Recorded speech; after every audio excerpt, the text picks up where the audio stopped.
All right, this game is called Murder Mystery. And the purpose of this game is to help your students use various questions in full sentences to decipher information and to come to a conclusion, kind of like a 20 questions game, but you're playing with murder mystery, interesting narratives. So you need to do a little setup first. There's different ways you can play this game. You can make cards with various characters. We have male characters, female characters, weapons, and locations. You can do this on cards, or you can do it on the whiteboard, depending on how you want to set up. So this category, we have doctor, student, cop, Harry Potter, Superman. You can have various kinds of characters, real and fake and that sort of thing. The princess, the professor, grandmother, the witch, the bride. And then for weapons, we have throwing star, plunger, knife, bazooka, and a blaster. Locations, we have basement, living room, bedroom, kitchen, bathroom. But it only goes so far as your imagination, okay? So you will be making up your own. Now, this over here is like a location, so your students have to ask at least 10 yes or no questions before they can solve the murder mystery. And now we will show you how we will play. All right, students, are you ready to play? Ready. All right. There has been a murder. Students, I need your help to solve this murder mystery. I need you to find out who the murderer is, the victim is, the location, and the weapon that the murderer used on the victim. To play this game, you can ask various yes or no questions, such as questions using can, do, does, is, are, and so forth. So, give it a whirl. Students, start your yes or no questions. Is the murderer a man? Yes, the murderer is a man. Did they use the bazooka?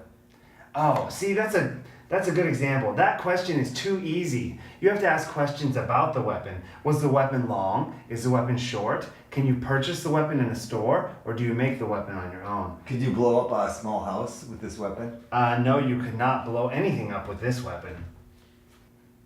Can you cook things in the location?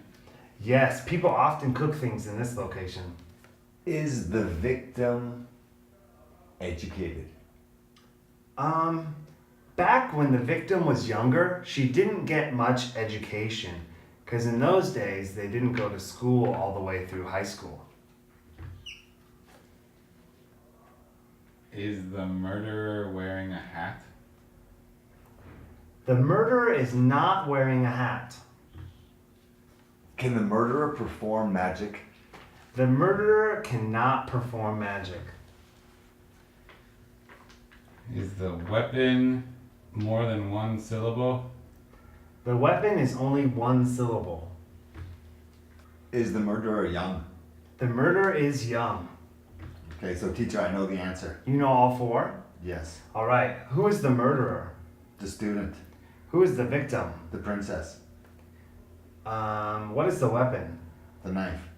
Where is the location? The kitchen. I think that's wrong. You got 3 out of 4 correct. Ooh. I think I know the answer. But Yes. Teacher, did you say we need to ask 10 questions before That's we can right. say- Each So- person, each And then team you- has to ask 10 No, or together? All together. Okay. So I need 2 more questions before you can solve the murder. Does the victim have any children? The victim has many children. Oh.